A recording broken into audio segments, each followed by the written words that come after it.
Hi, this is Sir Renz and I am your teacher in English 10. Our lesson for today is from your English 10 Quarter 2 Module 3, Formulating a Statement of Opinion and Assertion. Before we begin, you should prepare your modules with you together with your ball pen and paper. Please note that you should use a ball pen, not pencil, and use a long pad or yellow paper. Please do not use notebook pages as your answer sheet. With all that being said, let's begin. Everyday conversation and writing is characterized not only by factual statements but also expression of one's personal views, judgment, and convictions. In other words, we often make statements or assertions of fact, opinion, belief, and even prejudice. This is because we often process and interpret factual evidence based on our own values, feelings, tastes, and experiences. According to Fowler H. Ramsey, assertion is described as a term generally used to refer to statements of fact, opinion, belief, and prejudice. These types of categories of assertion are quite different from one another. A fact is a verifiable statement. It can be proven objectively by verified observations or the results of research among others. Because statements of fact can be double-checked for accuracy, there is a general agreement about the truth they posit. On the other hand, an opinion is a personal judgment based on facts. However, it is debatable and potentially changeable. The third category is called belief, which is a conviction based on cultural or personal faith, morality, or values. A statement of belief may look similar with an opinion, but they are not based on evidence. That is why they cannot be contested or argued in a rational or logical manner. Lastly, there is the category called Commonplace Assertion. This is a stereotype, an oversimplification, or a prejudice which is an opinion that is not fully thought through, hindi gaanong pinag-isipan, and based on insufficient or unexamined evidence, but it is presented as if it were a fact. It is often accepted from others, your families, friends, media, and etc., making it too common to be questioned about its truthfulness. Because most of the people believes it seems true. These categories of assertion are so evident in social media today, and the distinction between one another is slowly becoming unclear because of how netizens present everything as facts. This is why you, as a social media user, needs to be critical and informed reader to be able to verify the truthfulness of information you comes across. In one of the previous modules, you learned about the language of research advocacies and campaigns. Opinions and assertions are very important in advocacies and campaigns because it would be advantageous for a writer or even a speaker to clearly express their views on important matters. Now that you know a little about assertion, let's answer this activity. So this is activity number 2, I am a critical reader. Go over each of the following statements and write fact if it is factual, and opinion if it is a personal interpretation or conclusion derived from factual evidence, and assertion if it is a commonplace assertion or a claim that is not supported by evidence. Write your answers on a separate sheet of paper. I'm going to give you 5 seconds to answer each item. Number 1. There is not a single district in Baguio City with zero record of COVID-19 cases.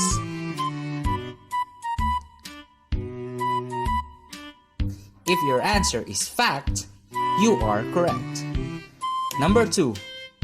The surge in the number of COVID-19 cases in Baguio can be attributed to expanded testing efforts and heightened contact tracing.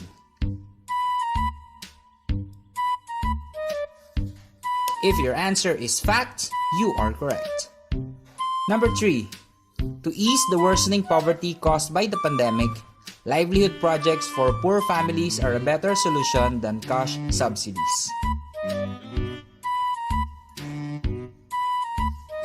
If your answer is opinion, you are correct.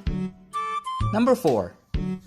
The liquor ban is one of the best policies of the local government in keeping the coronavirus disease under control.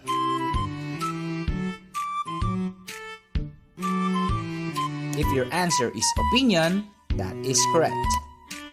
Number 5. The only tourists allowed to come to Baguio are those from Region 1 and nearby provinces with minimal COVID-19 cases.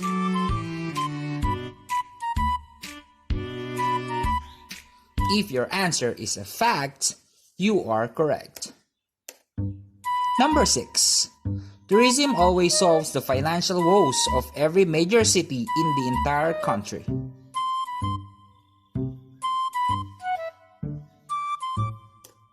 If your answer is assertion, you are correct. Number 7. Many poor families have greatly benefited from the 2 tranche of the government social amelioration program. If your answer is an opinion, you are correct. Number 8. Small businesses had to close as an effort of the COVID-19 pandemic, and this is why it is better to have a stable job than to start one's own business venture.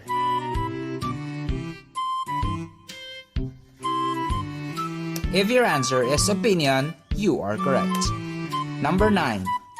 Longer quarantine period translates to lower crime rates in every city.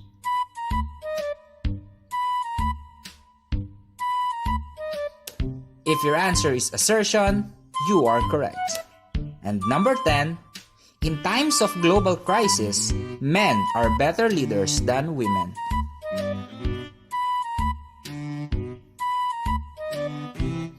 If your answer is assertion, then you are correct. Great! It seems that you learned something from that introduction. Well, let us discuss more about opinion and commonplace assertion. Whenever you browse your newsfeed, you will be able to tell how much of the posts you read is factual and how much is opinionated. If you can tell between the fact and opinion or assertion, then you're likely to fall a victim of misinformation or what we call fake news. As a 21st century learner, you should be able to tell the difference between the two. Similarly, you're also expected to know how to properly construct statements of opinion or assertion. Now let us move on to the detailed discussion of opinion and commonplace assertion. An opinion is a type of assertion which expresses a judgment, viewpoint, or statement about matters commonly considered to be subjective. It is a personal view. However, it's still based on facts.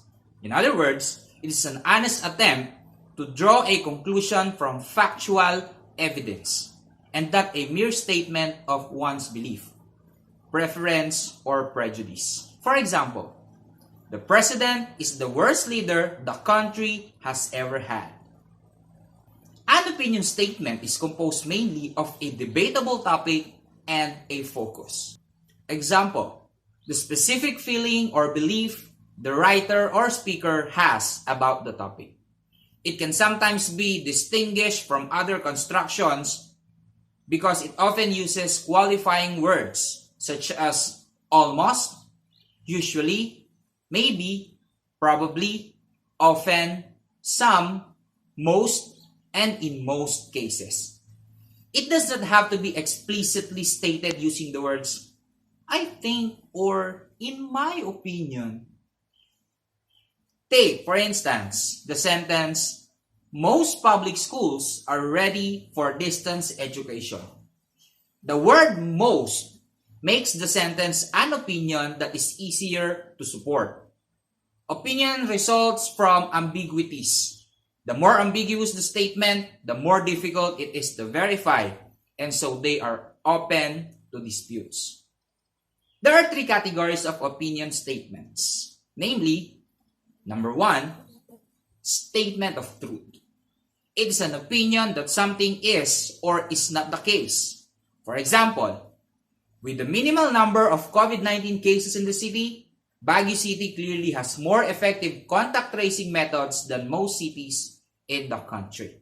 This is a statement of truth. Number two, statement of value. It is an opinion statement which claims that something does or does not have worth. For example, hard lockdowns of barangays has not been effective in controlling the spread of the coronavirus. This is a statement of value. Number three, statement of policy. It claims that something should or should not be done. For example, amidst the ongoing pandemic, what teachers and students need is not academic freeze, but material, moral, and instructional support from the leaders in the education department. Take note that the given examples are claims or statements that are based on existing facts or on the writer's interpretation of these facts. However, they can be debated or opposed. In other words, they are personal views. They may be true for the speaker or the writer, but they can be true for everybody else. It is therefore important to make the readers aware of the evidence and how it led you to arrive at your opinion. Another statement that is somewhat similar to an opinion is called commonplace assertion. Readers or listeners sometimes confuse the two with each other. However, a commonplace assertion does not appear to be as subjective as an opinion. Instead, it claims universality and is presented as an absolute truth. Further, a commonplace assertion is a statement used to make a declaration or to express strong belief on a particular topic, often without evidence. They are so common because they are passed by friends, to family members, and to social media, that they are believed to be true even without proof, and some statements of commonplace assertion have become stereotypes. For example, this one, men are stronger than women. Another one, an apple a day keeps the doctor away. These are written as declarative sentences. These statements appear to be facts. But let's analyze each of them. The first example is a typical stereotype. A statement that many people have accepted to be true. However, there is no evidence to support this. And there are many layers of statement that are ambiguous. Ambiguity means referring to two or more meanings. For instance, it's not clear if it is referring to what kind of strength. Is it physical strength of men than women, or emotional strength, or any kind of strength? This is why the statement is something that many women have been trying to disprove.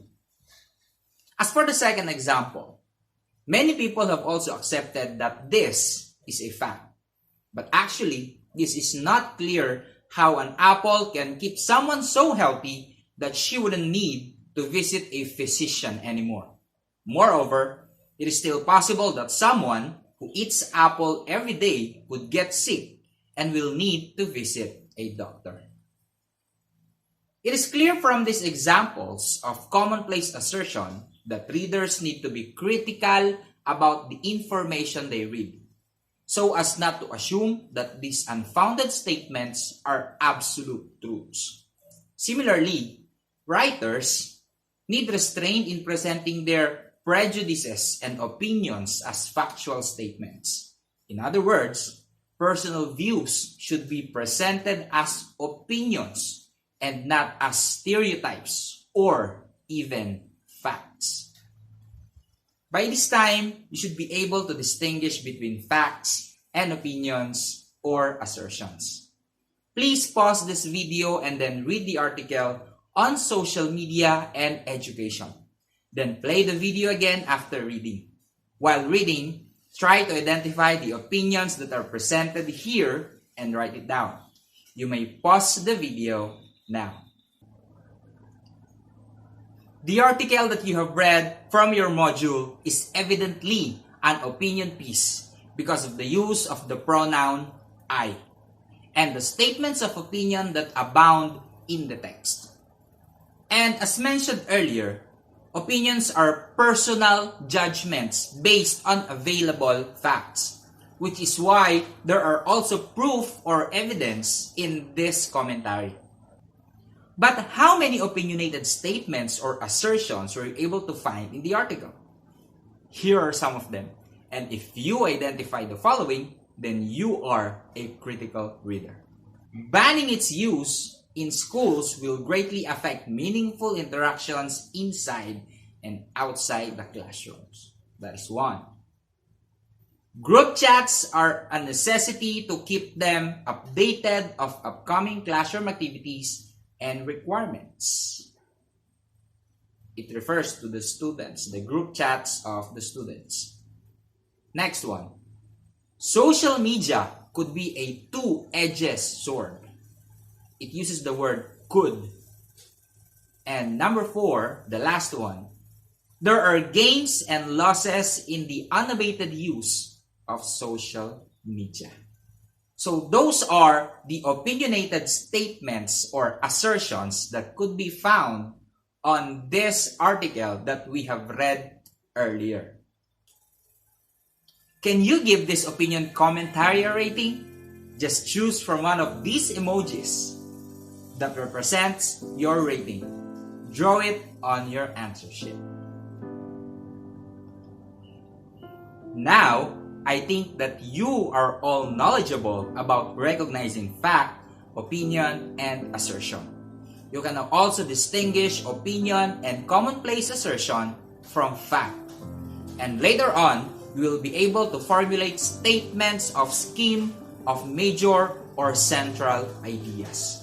You may now also continue answering the rest of the activities in your modules. Activity 3, fact or opinion.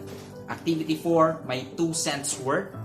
Activity 5, similar yet different. Activity 6, speaking out. Your assessment. And activity number 7, it's fine to opine. Now you may continue answering your module and submit your answer sheets during the retrieval of modules. I hope that you learned something today while enjoying watching this video.